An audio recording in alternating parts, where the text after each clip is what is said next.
Welcome to another episode of the Brown Couch Bruhz. Brown Couch Bruhz, East Jefferson, East Side. Brown Couch Bruhz, playoff edition time. Playoffs. There we go. We on the playoff edition. This is the playoff edition. Might as well be. College and pro. Everything going. This is Playoffs. This is the playoff edition. Wow, we should have labeled it that. That's it right there. That's the title. That's the title right there. All right, let's toast it up. Customary fashion. Customary fashion. Boom, boom, boom. Boom, boom, boom. Brown Couch. Let me get it right. Make sure I got the Red Flash Nation hat on. Oh, look at it. SFU in the building. Need one of those. Yeah, Red Flash Nation. So baby. what you got for us today, brother? Let's tip it off. What you got, Jess? Well, I'm gonna go last. You gonna go last? Okay. All right. Well, let me kick this off, man. Listen, a lot of sports been happening this week. Like I say, playoff edition. Mm-hmm. But earlier in this week, Wednesday, man, it was so refreshing to see a great basketball game between two teams. They wasn't sitting nobody out. Mm-hmm. They played hard.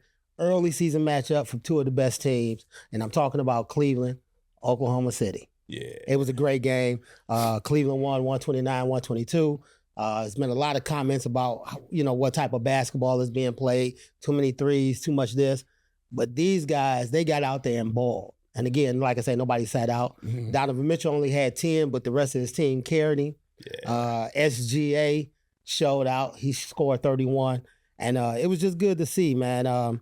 Cleveland was on an 11-game winning streak at that time. I think it's up to 12 now by the time we tape. Mhm. They ended a 15-game winning streak for Oklahoma City. I watched that game that night. Yeah, Sure I mean, it was a good game. Good And, game. so to be honest with you, I'll flip around on basketball games. Of course, I lock into the Sixers until they frustrate me because I know my guys ain't playing.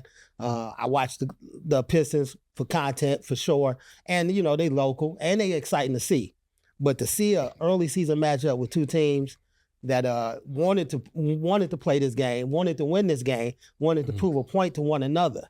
It was just good to see early on in the year. And like I said, we'll get more basketball in probably after February because football is king around us. After the Lions won the Super Bowl. So we're going to go to January or February playing with football. But, man, it was good to see. Again, if y'all not doing anything, watch these two guys, these two teams, Oklahoma City, Cleveland. They play again, TNT Thursday, January 16th. So if you want to see some good basketball, definitely check them out, man. It was, like I said, it was refreshing. Stars wasn't sitting out, and they up and coming, man. So that was my tip off. It was just good to see that. Good basketball. It was good basketball. The two teams that, one, not only build through the draft, but also build in free agency. Mm-hmm. People want to go and play for Oklahoma City. One of the things I noticed about them, when they win the game and they do a interview at the end of the game, The whole team. The whole team does it. man. That's how it's supposed to be, man. Show up, man. It was good to see that. like that. And that's the kind of environment, it's infectious. It's clear that they want to play for each other. They hang out, they kick it, Mm-hmm. they're together, they close. It's no wonder why they're one of the best teams in the NBA. Yep. Yeah, right now both of them got like 6-game leads. So they almost running away with the conference. And like I said, it's going to be fun to watch. If you don't have a rooting interest, which we do because, Pistons, and then, my guys, and we ain't going to do nothing, 76. Yeah. However, but watch them guys because they balling. They balling and they want to do this thing. So Cool, it's going to be good to see. Well, speaking of balling, y'all know what the number one hip hop song in the country is, right? Tupac. Nah, man. It's Tweaker. It's Tweaker. No, I'm looking on Instagram with everybody doing the dance, man. Everybody doing That was 30 years ago, man. But it's hot on Instagram. 30 years ago. What's the number one song, man? Hey, man, It's long live Tweaker by long Gelo live Ball. Pop, man. Gelo Long live Ball. Pop. Tweaker by Gelo Ball, man. The hottest song in the country right now. It's in every locker room across every league. Everybody swerving in the corner.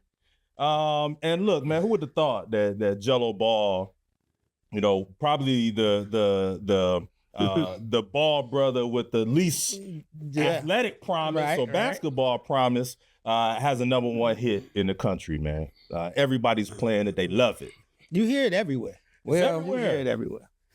Oh, except your TikTok. Except this guy. Except this guy's TikTok. TikTok carrying on. How do you want it? Nah, man. That's 40 years ago. Yeah, Hey, man, long live Pac. That's what's up, though. But you know what, man?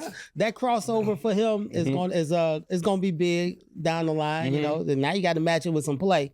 You know, and he probably could do that, but I mean, you might as well. You're gonna be a #1 in something. You know, I don't care what it is. Be #1 in something. Well, we hate on LeVar and the Ball brothers a lot, But man. he did it right. He did it right, man. He did it right. To get all 3 of his sons in the NBA. Gelo, is a D-League guy.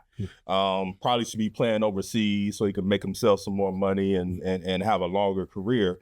But he's got his mindset on being an NBA player, man. And who knows, one day maybe he'll get a quick 10-day with somebody. I mean, he's had some real short stints in the past, man. But to, branch off into music and not have, a #1 hit song that I can understand all the words to. It's not, he's not mumbling. Not mumble rap. He's not mumbling. Right. But shout out to him and shout out to dads, all athletic dads, basketball dads, football dads, all across the country, man, for getting their kids, doing what they can or doing what they think is best for their kids to be successful, man. Ball, he pressed the envelope, changed the game, and now all 3 of his sons are successful. So real quick, this is a classic case of when I used to coach in Little League. And the mom's like, hey, what you think? My son got a chance. What he gonna do? Can he do this, that, another? And from my first question was like, well, can he play the piano? so this is one of them classic cases. Like find another niche. And that's what he did, man. So shouts out to him for finding that. You know that's what? Big. But he can actually shoot the ball. He can actually play. Okay. I mean, anybody who makes it to the D League, you can. I mean, play. You're a pro. Yeah. This guy, he's a professional basketball. You're a professional basketball player. Let's not treat him like he need to be. Man, I know a lot of guys who went overseas and made a bunch of money, came back here. They still don't have to work. They invested well. They made good money, and it's pro basketball, man. Yeah, it's pro basketball. A lot of people don't realize that whether you in the NFL, CFL, USFL, overseas playing basketball, it's pro. You're a pro. You're a professional. Yeah. And you getting paid for what you do. Yeah. So say less. There it is. It's only a few of us out there. Yeah. That's one right there. Few overseas. Yeah. Well, listen, man, when we was talking about old school, man, my tip off, I got an old school mentor that I ran into the other day, man. As you all know, I'm employed by the University of Detroit Mercy right there on Livernois and 6 Mile. And Phi Beta Sigma fraternity happened to be having a party up in there because of their anniversary and stuff like that. So, and I ran into my mentor, man. He's a Sigma man, Coach Danny Foster. I hadn't seen Coach Danny Foster in years, man, and it brought tears to my eyes. When I saw him before he saw me, of course, but we followed each other on Facebook. He was my first coach ever in football. Okay, that's the first sport I played. Okay. 1977, the Cubs. He was my first coach, man. I hadn't seen him in years, man. Nice. In years, and I was glad to see him. Nice. And it's rare when you still have a mentor alive. My high school football coach, Coach Dozier, he's passed away. My baseball coach, Coach Bernard Hill, he's passed away from Detroit McKenzie High School. Luckily, my college baseball coach, Coach Roger Kadar, he's still around. But I was so glad to see Coach Foster. We hugged each other. We took pictures, and we kind of reminisced a little bit. He was, with his wife, and he was trying to get up out of there. Yeah, but shout out to Coach Danny Foster, and for who all still have mentors out there today, man. Reach out to them. Talk to them. Yeah. Get that knowledge. Let them know, hey, Coach, this is what I'm doing right now. Hey, Coach, I thank you for the wisdom you gave me. Because when I was 9, 10 years old, he was a giant, man. Now he 5'9". But I was 4'8". That's right. So I love Coach Foster, man. The Coach Westside Cubs organization over there, man. They gave me my start in organized sports.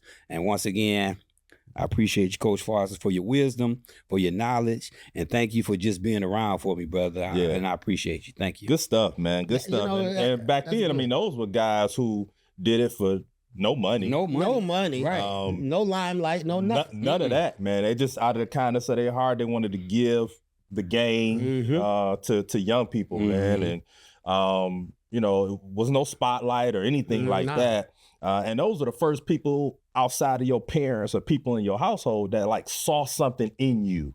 And saw the opportunity, saw the potential in you, man. So it's always good to pay homage to those guys early on. Especially while they're still here. Why they still here. Now, 1977 was a long time ago. I think I might have been 2.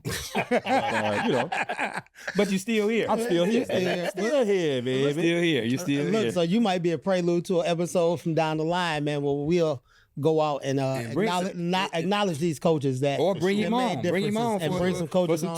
talk. Yeah, man. Especially now, man, because like you said, mentorship. Coach Ford. If I could get Coach Allen Robinson, well, that he is showing itself. So you know what I'm saying, some of the comments that he got, but Coach Ford. We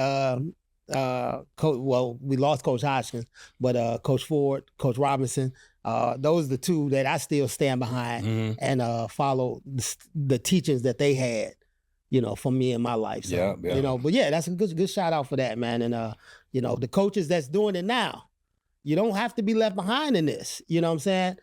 You're an impact.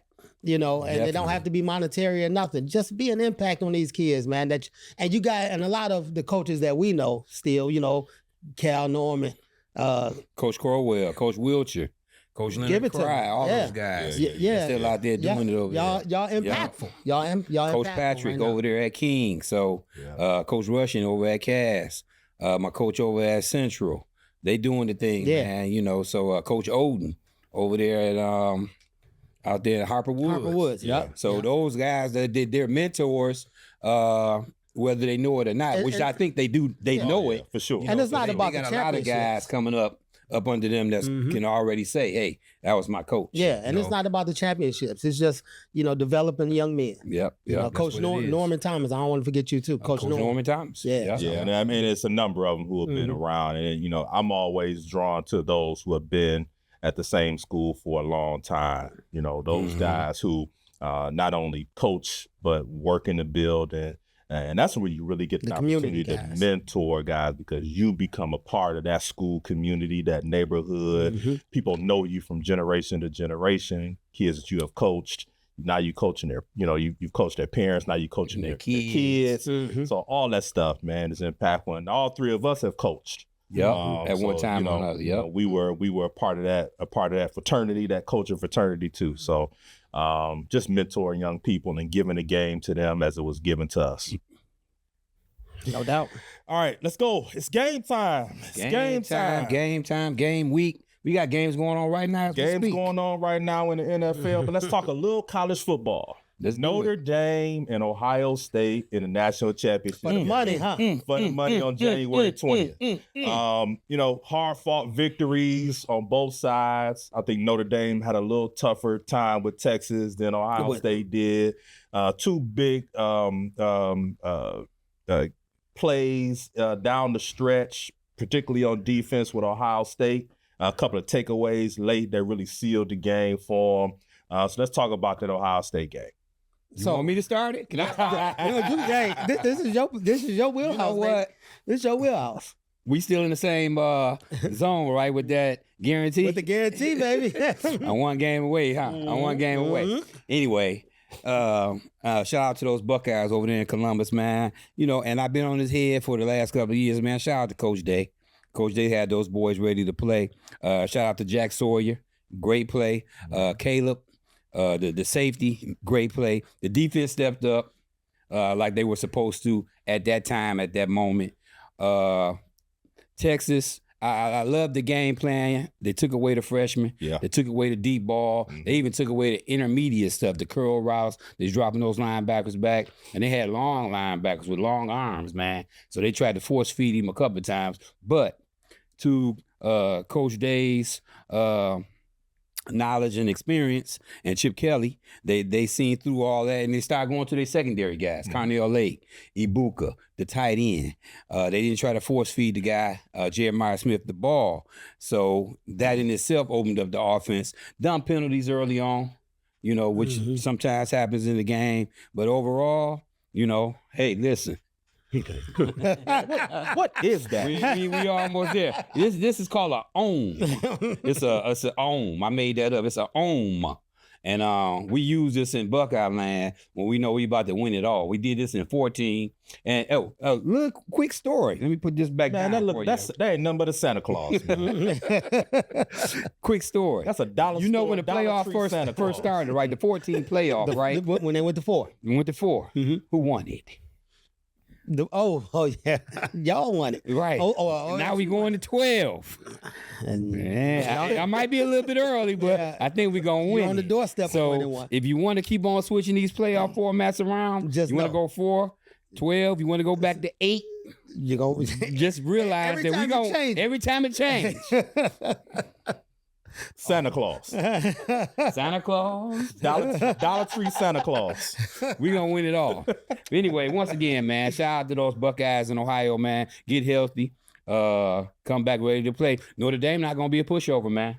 I think Lou Holt's gonna get in that locker room one day this week. Fire those guys up. Yeah. Bettis might get in that locker room this week. Fire those guys up. Tony Rice might get in there. Tim Brown, Rocket Islam. He might get in that locker room, fire them guys up. But guess what? It's not going to be enough. Oh, man. Well, look. That's my spiel. I'm going to tell you, man, what I think Notre Dame is going to have to do if they got a shot in this is to make this game dirty. And when I say dirty, I mean not overly physical, but just it got to be a grimy game. They got to just stay close enough and just hope the mistake happens. And that's what they kind of did with Penn State. With Penn State, exactly. They just stay close enough. Bless you. My man's a great coach over there. Oh yeah, the brother doing it. He's doing it. And guess what? Ohio State alumni. Ohio State. So he has a lot to coach for on this one, but he's doing his thing, man. But if Notre Dame they need to stay competitive in this early, often, get this game into the fourth quarter. And make the fenters get tight on both sides. Yeah. And the fenters or the sphincters? Well, you went to Ford. That's right. that's why I use that's the that F. Ford. Oh. That's why I use the F. Oh, okay. I got it now. He's but hey, make it close in the fourth, man, and just stay close enough. Because you out talented on the field. You're gonna be out talented. So you got to do things that's kind of unconventional. And just get to the fourth quarter close, man. You be within the touchdown, be within the field goal, and just put it back on Ohio State to make a play. And if you can get it down to one play, whether it be good or bad, that's your best shot. Yes, sir. Yeah, I look, man, I would be remiss if I didn't say I wanted to see the black coach win it. Had the first black coach win the national championship. Unfortunately, it's not going to happen this time. It's not going to happen this year. You don't think Freeman got enough? I don't think Freeman has enough. I will agree with you that, in order for Notre Dame to win the game, they're going to have to be physical. Mm-hmm. They're going to have to muddy it up. They're going to have to dirty it up. Similar to what Michigan did to Ohio State. Mm-hmm. They were extremely physical, in your face, and really made the game tough for Ohio State on both sides of the ball. All those guys you just named, Rocket Ishmael, Tony Rice, all of those guys. Ain't nothing, Lou Holtz, ain't none of them guys can call a play. Nope. Catch a touchdown. Nope. Make a tackle. Nope. Throw a pass. Nope. It's going to be up to the guys in that locker room to get it done.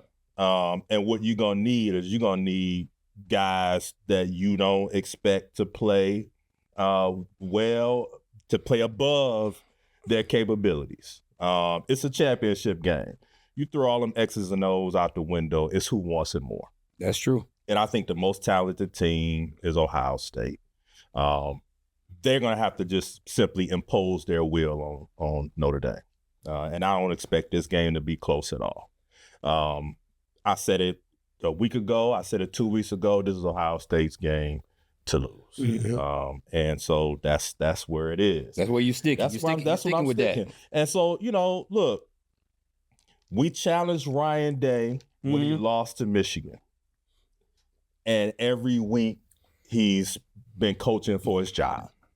And so far, He's proven that he deserves to continue to be the head coach at Ohio State. And so hats off to him, for proving, showing and proving. And it's clear to me that those guys in that locker room want to play for him because they've stepped up and really shown that Ryan Day is their guy and that, they have what it takes to win the national championship. They just got to go out there on the 20th and make it happen. And let me say this. If you don't really know what's going on with Ohio State, look at this in context. Ohio State has beat 6 of the 11 playoff teams, whether it's regular season or playoffs. They beat Indiana, they beat Oregon, they beat Tennessee, they've beaten, what are the 3 teams? Indiana, Ohio, Texas. So they've beaten 6 of the 11 playoff teams that was in the playoffs. Yeah. So if that roll right there to a championship doesn't say anything, Ryan Day, I take my hat off to your brother. You're doing a good job. But once again, you still got to win it all, man. You got to win it all. A lot of people, I was going into work the other day, and one of my guys, Michigan, Slappy. Jeff Garland, I'm gonna give you a shout out, Jeff, because you're not a popular guy, but I'm gonna make you popular. I was coming in to work the other day and he was like, man, Ohio State gonna win it all. I said, I think so too. He said, but guess what? We beat you. UofM beat you. So, I've been saying all week, it's kind of bittersweet, but hey, a ship is a ship. A chip is a chip. You take them as you can get them, and it look like hopefully if we go out there and play the way you say we gonna play, we'll win it all. Yeah, don't get cute. Don't get cute if you're Ohio State. Don't get cute. Man. No, just stick to your basics. Stay to your game. Stay to your game plan. Yeah, of course. And that's on both ends. Even with Notre Dame. Give them what they're going to tell you, because once again, Notre Dame, they're going to analyze that tape from Texas, of course. They're going to see how Texas played Jeremiah Smith. They're going to tweak some things in their defense. The one thing they do have is a pretty good secondary. I think they got an All-American safety back there. So we have to be mindful of the brother and his staff, what they can do, because, hey, they lost to Northern Illinois second game of the year, and they've ran the table. Right, yeah. They've ran the table, so I'm not shortchanging Notre Dame, even though, like you said, Ohio State is the more talented team, but I'm not going to shortchange this guy or the team. You got to go in there, you got to play. You got to take that championship. You got to take it. They're going to have to play superhuman football. And it only takes one night to do it. And it only takes one day to do it, and they're going to have their opportunity. I just don't see it happening. I just think Ohio State is better. I think they're more talented. I think they're the team destined for it. They're battle tested coming out of the Big Ten, and then beating 5 or 6 playoff teams that were in a 12-team playoff. Man, it's theirs to lose, man. Go ahead and get it. Yeah, well, and it'd be good. It'd be good to watch that game after we've witnessed the inauguration of the president that day. Something to make us feel better. Yeah, it is January 20th. January 20th. Inauguration. Man, King Day. Oh Lord. Yeah. He gonna say something stupid. But anyway. Let's stick to this. We got football. We got football to watch. Yeah. Matter of fact, the Lions played the 19th national championship game on the 20th. There we go. And whoever gonna run the free world on the 20th, well, look, it is what it is. We'll all be hung over from a Lions victory on the 19th. Exactly. And then we'll miss the inauguration and go right into that night and watch Ohio State Notre Dame. Yes, sir. There we go. All right, so we got some Lions to talk about. They off this week. Right into that. Huge bye week. But, they'll take on whoever's the lowest seed coming out of today and tomorrow's games.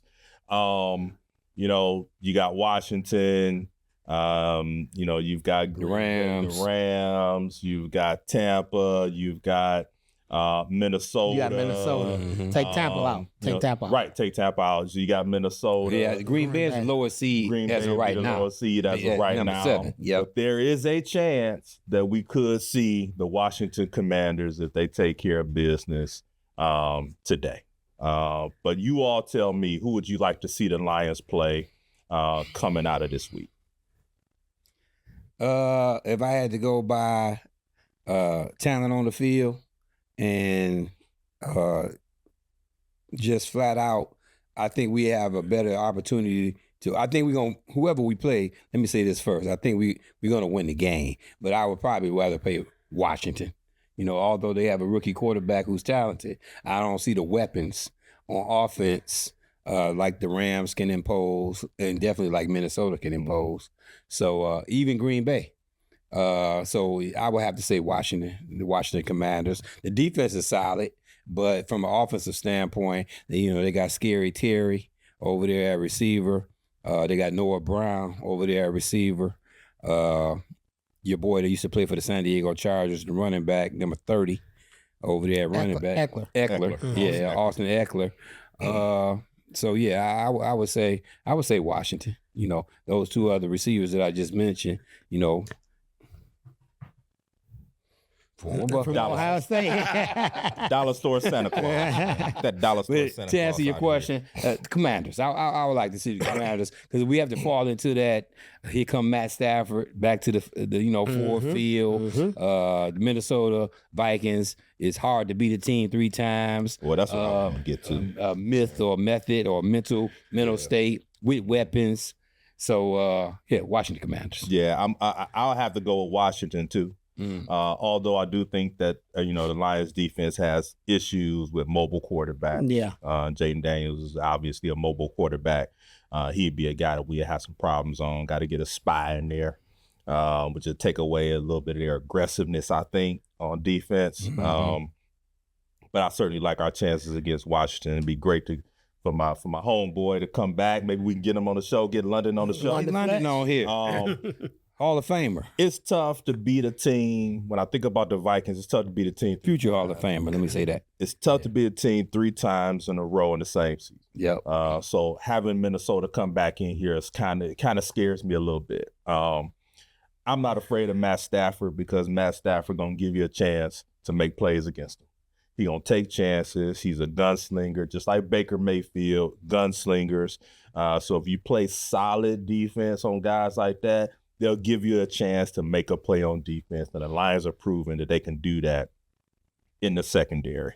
But I would say, a matchup that I would like to see is probably the Washington Commanders. So, okay, well, let me put my Lions hat on. Wait, I don't have one. So, but get you one. If I'm in the Lions' shoes, I would rather Washington, even though they got the mobile quarterback. If I can get them. I would rather them a rookie against what Dan Campbell is doing.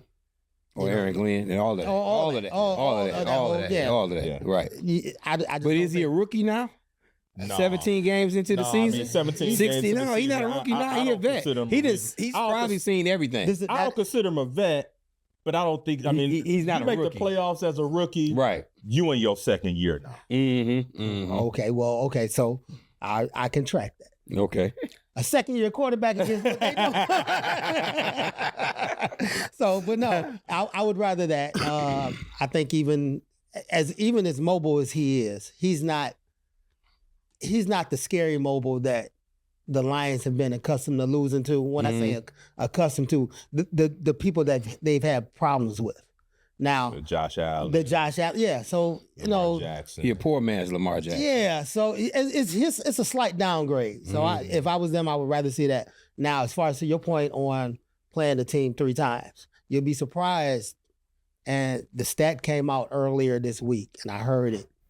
As far as being 2-0 against a team and then having them at home for the 3rd time. Different type of So percentage. Yeah. Yeah. The chances are the Lions, they line up good against Minnesota, Green Bay. Only problem I think I would have with playing Minnesota again is if Minnesota goes out and beat the Rams, are they getting back on their stride? You know what I'm saying? Because that loss to Detroit took a lot out of them. Yeah, don't be surprised. They shook. Now this game is getting moved to Arizona, which just kind of messes up the Rams, which was something I mentioned. Right, because Minnesota had to go on the road anyway. Yeah. So whether it's Arizona, California, didn't matter. Didn't matter to them. Right. But it's gonna hamper the Rams. So they go out and play an awesome game against the Rams. Now they coming in back into your home hot. Yeah. And it's personal. And it's personal. Especially with Robertson and Jefferson. Two guys that went to, the two guys, from Louisiana. And they linked up a lot. Did high school camps together, linked up a lot, and that's going to be personal. Yeah. So let me go to Green Bay. Green Bay coming to Detroit. Mm-hmm. I think right now you might just have Green Bay's number. You might just. Well, they're have down a Green Bay's receiver. number. Christian Watson, he's out. Mm-hmm. So that helps Detroit from a defensive standpoint. One less receiver they have to be responsible for. But once again, good quarterback. And the young boy over there, Love. Also, Love, he doesn't get sacked. He only been sacked 14 times this year. Mm-hmm. The least amount in the NFL. And it's Green Bay. Green Bay, history-wise, whether it was Favre, Aaron Rodgers, now this guy Jordan Love, they tend to come into, whether it was the Silverdome or where we at now, and beat us. And I say that to say the antennas would be up if Green Bay come. You know what I'm saying? And antennas being Detroit, we know the history. Mm-hmm. So, you got extra, instead of preparing for them 8 hours in that day, have the team in, let's talk Green Bay. You're going 9.5 because you know what they're capable of. So that's what would kind of fear me about Green Bay, but yet that's what I think gives y'all the advantage because the antennas go up. You didn't already beat the hell out of Minnesota. You didn't kind of planted the seed in them. The antennas ain't as up because we know what we should be able to do to you. Yeah. I mean, look, just never underestimate the will to get your lick back. Mm-hmm. If you ever been bullied by the bully on the block, and you couldn't wait to get a little bit bigger, a little bit stronger, so that you can get them back. Never underestimate the willingness and the yearning to get your lick back. Both Green Bay and Minnesota definitely want that from the Lions. And we all know the history, man. Crazy things have happened. Man, how can with the I Lions remember and Green Bay? You remember the Aaron Rodgers Hail Mary at the end of the game?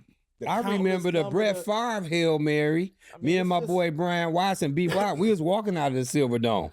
Lions were up 5. And he rolled out and he threw back the other way to Sterling Sharp. A bomb. We like, oh, we got this. We out. Let's get up out of here for the crowd, the traffic. Yeah, man. Them By the time we got out to the freeway, the speakers on the Silverdome, it was over. Green Bay had won the game on a hit. Oh, yeah, a bomb to win the game. Look, I think the Lions are the better team, but them ghosts are still very much alive. That's all I'm saying. Green Bay. Versus Green Bay. Well, okay, so speaking of ghosts, the Rams. Now, I know you said Matt Stafford to give you a chance, but when I talk about antennas being up, nothing's going to be more up than Matt Stafford coming back here saying, hey, I got to get it. I got to get y'all. I got to get y'all. I don't know if it's as deep. Matt Stafford's won the Super Bowl since he left. Yeah, it's a little different for him, I think. And you booed his kids. Yeah, but allegedly. You shouldn't have brought him to the field. Everybody gets booed though, when you're the road team. So I don't think they were booing this kid. I think they weren't. They weren't. Yeah. Well, his wife didn't. She didn't make. She made some comments prior to the game and this, that, and the other. And she'll say, and if they play him again, she'll say something else. I think that's what fueled the AW is what I call it. Do you got our beep thing? Can I say ass whipping? That's what fueled that before. Yeah. But you know what? I mean, anybody with the experience of Matt Stafford that can come here, he's played in front of these crowds before. He's got a Super Bowl championship, possibly a Hall of Famer down the line. I'm not putting nothing past him, man. Mm-hmm. He's still Matt Stafford. He's still a great quarterback. He's still Matt Stafford. He's still first ballot. but he gonna give you a chance to pick him off. And he got two good receivers. He's gonna take two great chances receivers out there all day long. He gonna take a sack or two.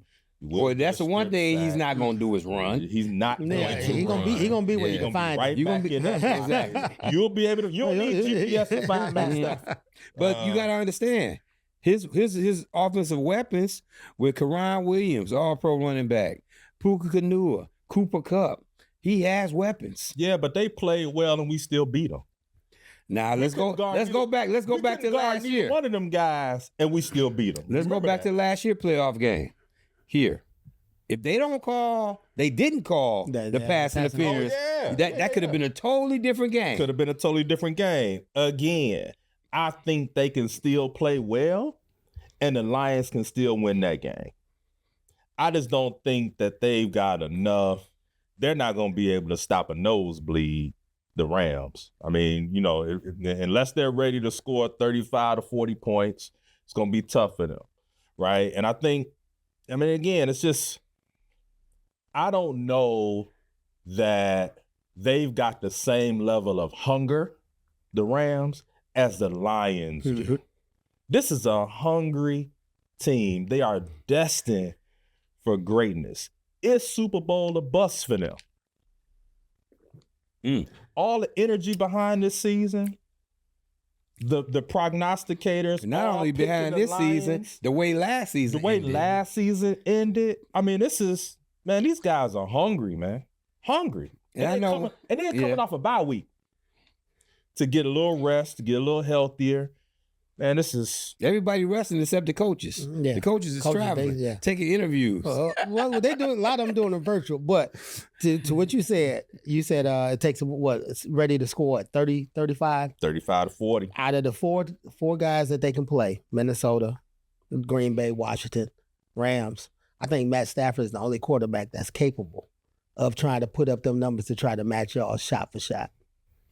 We'll see. Out of these four quarterbacks. But to answer your original question, which is on the show sheet, who would the Lions play in the divisional round, or who would they rather play? They got the week off. They 15-2. They playing some of the best football in the NFL. I kind of think they're sitting back like we don't care. Mm-hmm. You have to have that attitude. Monday and tell us who's coming. You have to have that attitude. And that's what I think. You have to have that attitude. I wouldn't doubt that down over there in the Allen Park, that Dan Campbell sitting back, he's eating his chew and got his head back, and he like, I'm done. I don't care. Let me know Monday who it is. Yeah. So. Yeah. Road to the Super Bowl comes to Ford Field. It comes to Ford Field. Comes to Detroit. You see a lot of guys going for it on fourth down. Lots of guys. Is this the Dan Campbell effect? I think so, very much so. I think Dan Campbell is changing the game of football, so to speak.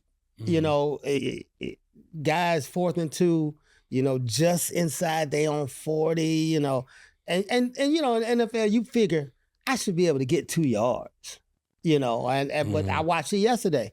Baltimore, went for it on the 4th and 2, didn't get it. And they threw a short pass and just wanted the receiver to make a play. Right. Didn't make the play. Right. So, I think a lot of guys are trying to play more aggressive. I think Dan Campbell kind of started this, and why he started it was probably at the time when he did is because he figured, okay, my defense ain't well enough to stop these guys. So let me try to get this extra possession. But now, man, these guys people are just going for it. It's like, you giving me 4 downs to go for it, I'm going to use all 4. Yeah. Mm-hmm. I think the strategy makes sense. I mean, keeping the defense out there saying you got to stop us 4 times, I think it makes all the sense in the world. Particularly when you have an offense that is as potent as the Lions offense. Mm-hmm. I mean, on a 4th and 2, on a 4th and 5, you don't know if we're going to run it or throw it. I mean, the guy behind the quarterback can make a play, and the receivers on the outside can make a play. So I think it's really just pick your poison. I think, it makes sense from a strategic standpoint. I also thought the same thing as you. I thought that when Dan Campbell came here, his first couple of years as head coach, I thought he was simply trying to make a statement, going forth on 4th down and all of that. No, I just think it's just who he is. I mean, he's a gambler. It's Dan Gamble. And he believes in his guys. So now they've bought into it.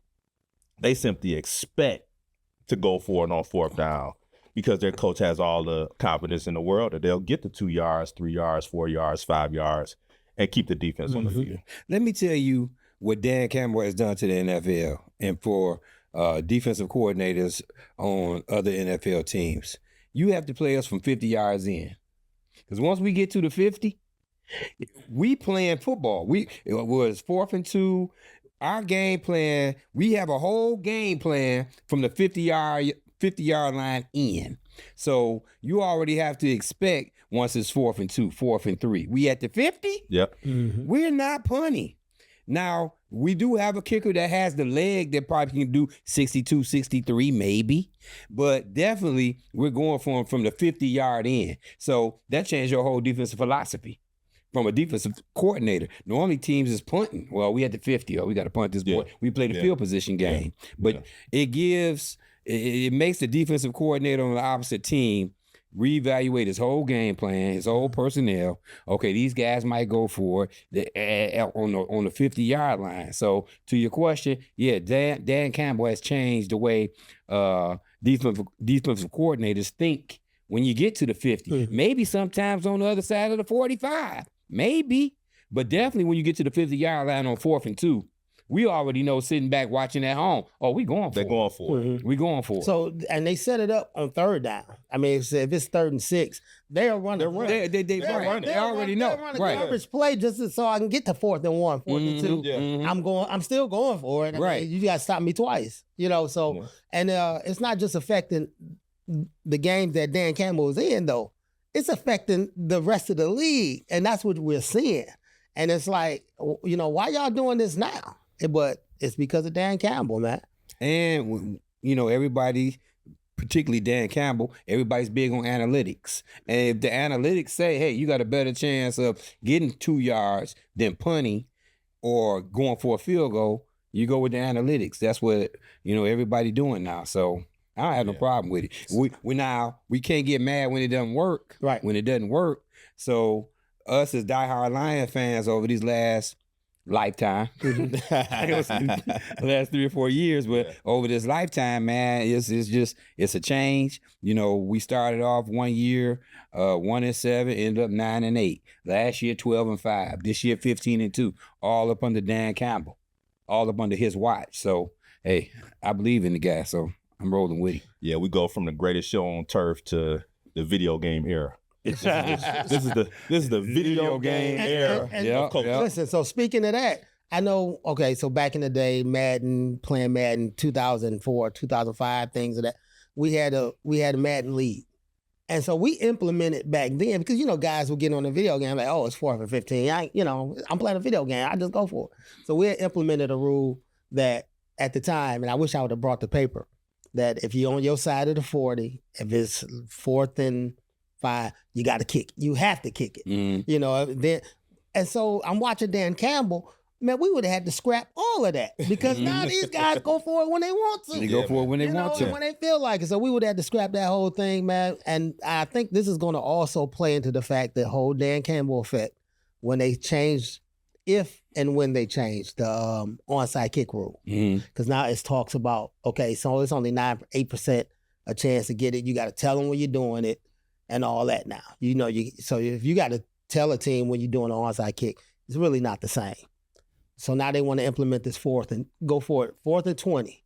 If you get it, you keep the possession. If you don't, you give up the ball wherever it's at. I think this is going to be all impact because of Dan Campbell. All of that's going to all tie in. I mean, it might not, next year or whenever the committee gets together and do it. It may not be next year. But the year after, it's all going to be because 4th and 2, they keeping the rock. Yeah. And look, we're going to get a bunch of messages on YouTube, Instagram, Facebook from our audience and say, well, Dan Campbell's not the first coach to ever go for it on 4th down. There's been many guys, this guy here, this guy there. But he's been the most successful. The Lions have been, in recent years, the Lions are now 15-2, and they've been successful at going for it, and it's part of their package. But we welcome all the viewers I think to you said bring the us key some word. examples back to tell us Dan Campbell's not the first. Yeah. He's just been the most successful in recent years. You said the key word, package. Yep. The Lions have a 4th down package.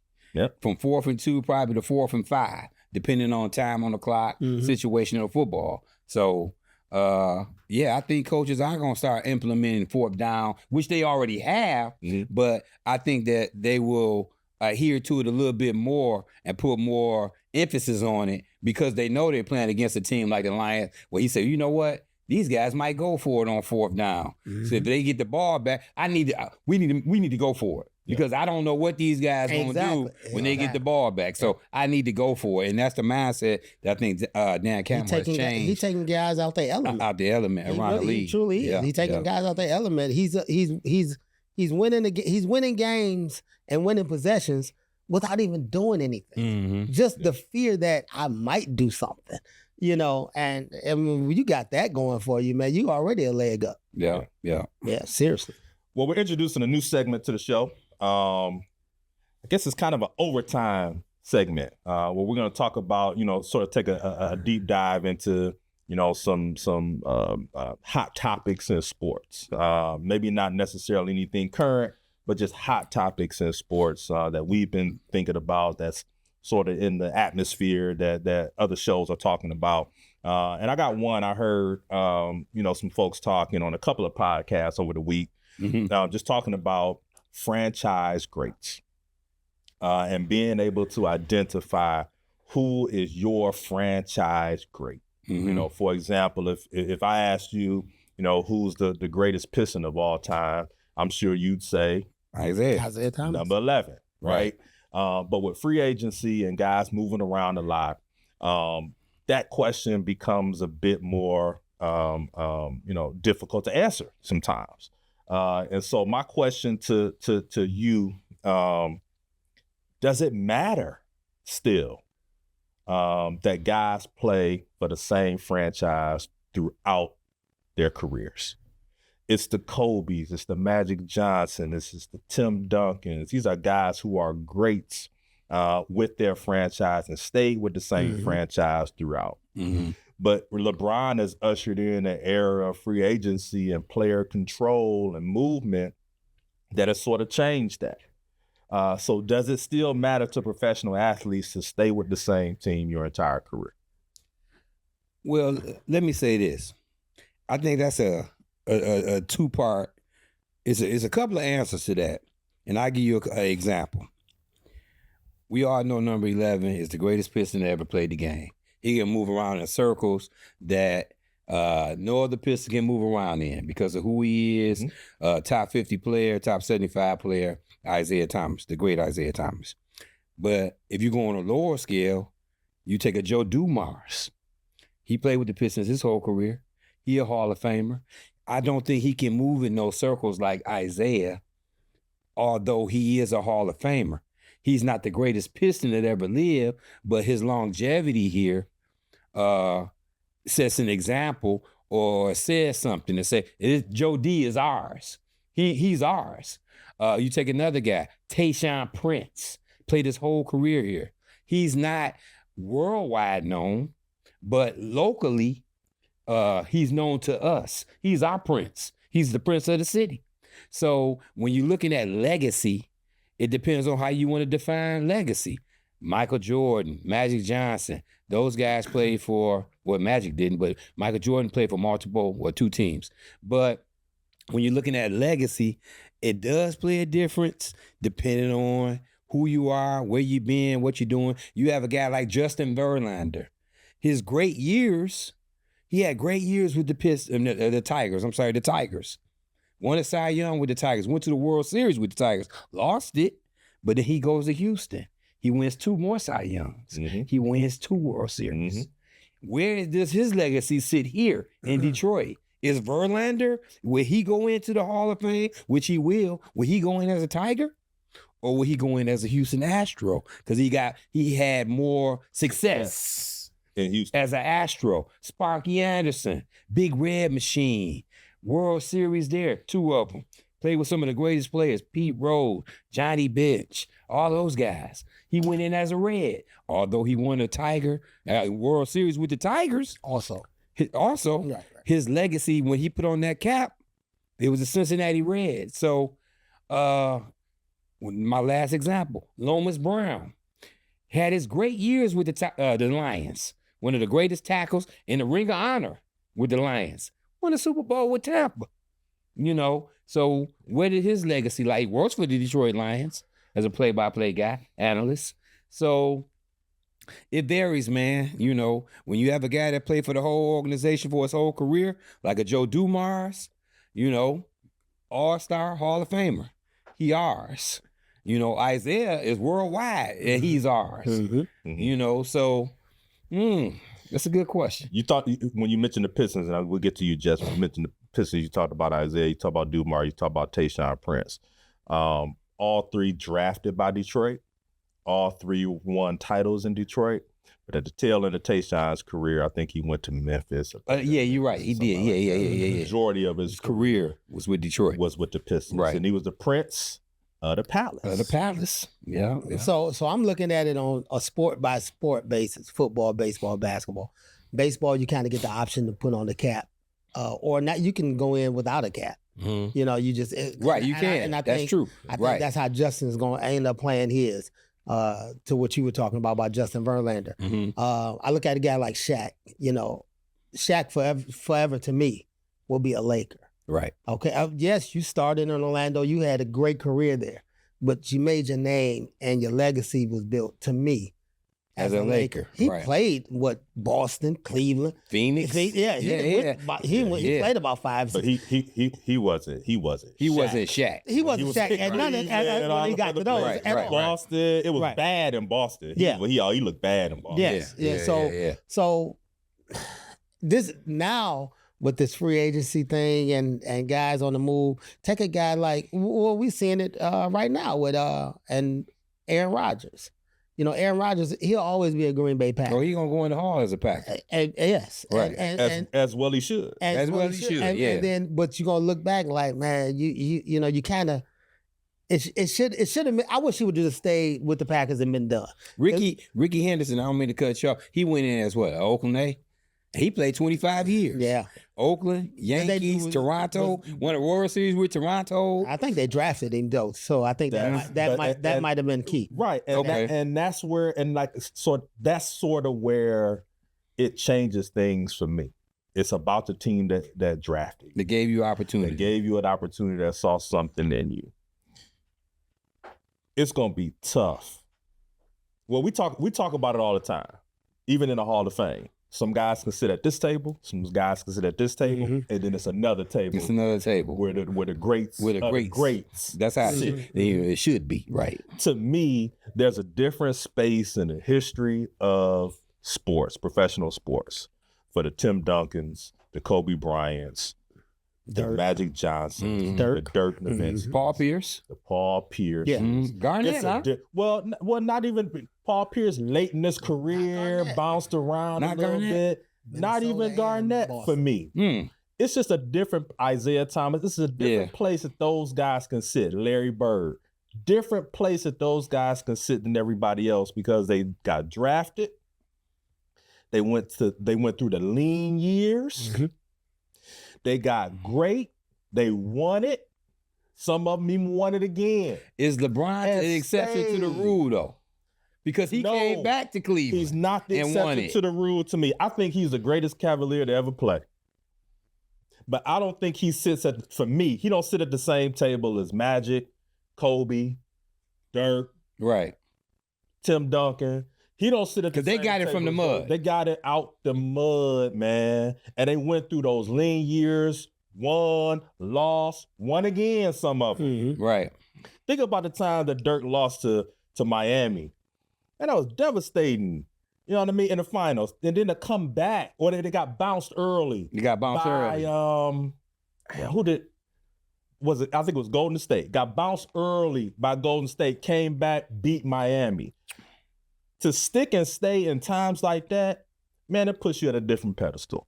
It puts you in a different stratosphere for me. And, you know, when you think about the greats in sports and you think about Lawrence Taylor. With the Giants. Greatest Giant to ever play. It's not arguable. Barry Sanders. The greatest Lion to ever play. Yeah. Even when these guys win the Super Bowl, he'll still be the greatest Lion to ever play. Yeah. Think about it. Is that indicative of the franchise? Probably. I'm just saying. So to me, it matters. It matters who you're drafted by, sticking and staying with your franchise throughout your career, the good times, the bad times, and even becoming part of that community. Because Barry had opportunity to leave. He just lost his will to play the game, if you listen to the documentary. So, to your point, the Lawrence Taylors of the world, Barry Sanders, Dan Marino, those guys play, John Elway, their whole careers. Thurman Thomas, Buffalo, they lost 4 Super Bowls. Lost 4 in a row. Yeah, man. So well, not in a row, but lost 4. Right. So a guy like Joe Montana, drafted by San Francisco, won the ships, became one of the best ever. Then when they did a year to in Kansas City. Yeah. We still respect his San Francisco career. Can he still sit at that table? I don't think he can sit at the table. I'm talking about. I think he's the greatest 49er to ever play. Yeah, okay. So what about Jerry Rice? He went on ahead and played with the Raiders, and then he played with Seattle. He can't sit at the table with San Francisco? It's tough. Yeah, he can sit at the San Francisco table. Okay. I don't think he can sit at the Lawrence Taylor table. Guys like that. So that stay with the same franchise. The reason I disagree, high regard. I do. High regard to you playing that one spot. Okay, man. Well, so all right, prime example. Here another homegrown, he's not homegrown, but Miguel Cabrera. He won a World Series with the Marlins. He ain't win nothing here. Yeah, he off the. But he played 15 years here. He's going to go in as a Tiger. Yeah. And he got a World Series ring with the Marlins. That's cool. So when you talk about longevity, he's not at Jeter's table. You know what I'm saying? That's cool. It's not a lot of people at Jeter's table, now. And that's why, to me, this question is so important, because it's a special group of people, in my view, that you stick and stay with the team that drafted you. You win there, and you stay there throughout your career. It's just a special place for me, man. That's special. I agree with that. I can see that. That is special. I see that. That's special. I see where you're going with that. I'm not taking Although Barry didn't win a Super Bowl, like you just said, he still is going to go down, to me, arguably as the greatest running back to ever play the game, but arguably the greatest Lion for the distant future. And Calvin Johnson, a close second. And even I throw Billy in there, and Billy had a short career. It was 5 years, but well, I got to get back with you on that argument. I didn't let that slip by. Well, so let's think about the current Lions now. I think Jahmyr Gibbs has an opportunity to surpass. They win the Super Bowl this year. He puts up the same kind of numbers that he stays. He has a chance to pass Billy Sims. I don't know. Yeah, I think he'll pass Billy. I don't think he'll pass Billy. Right. I think he's got the best chance of any of the guys that are playing right now to be able to surpass that. Amon Ra, we drafted him. We drafted him. He's got a chance. Oh, he's gonna be. He'll fall in line behind Calvin. He'll be second to Calvin. And in front of Herman. But he'll have a bowl. He'll have a Super Bowl ring. Everything goes the way it's supposed to go. He'll have a bowl ring, so that may put him in a different group. Well, the guy out of everybody, I probably didn't give you a chance to mention it, but the guy who's going to be probably one of the all-time Lions outside of Barry, outside of Calvin. You're going to talk Barry, Calvin, Penei Sewell, yeah. Period. Penei Sewell at this rate, and he's full stop. He's gonna be a first ballot Hall of Fame. Full stop. And he's gonna be a Lion. He'll never leave. He'll never leave. Right. Yeah. And guys like that typically don't. Yeah. So, all right. Well, our studio audience, our folks on YouTube, you all tell us. Does this matter? Sticking and staying with a team that drafted you throughout your career. Be good to hear y'all comments on it on YouTube, on Instagram. Let us know what y'all think. Like and subscribe, man. Quit calling me. Like and subscribe. Quit calling me, telling me, hey, man, I love your show, man. Do this, do that. Like and subscribe. That's And what I share. need. And share. That's what's up, man. But yeah, definitely comment on it. Check out the Reels, Instagram, Facebook. You know, we'll be out there on all social platforms, man. And we appreciate everybody that does comment, call, text, and all that. Like and subscribe. But And if you want to get on like the and show, subscribe. let us know. Especially if you got something they can come in here and talk about, some content. You know, we open. We're open mic. It's an open mic, ain't it? That's what's up, man. That's what we doing. It's been another episode of the Brown Couch Bruhz. We are out of here. Show that dollar store Santa Claus one more time. National champs, baby. We coming from 2014 to 2025. Hey, them Ohio State Buckeyes. Dollar Tree Santa Claus. Dollar Tree Santa Claus. Brown Couch Bruhz. I'm out of Drake, man, so we must be out of this show. Peace.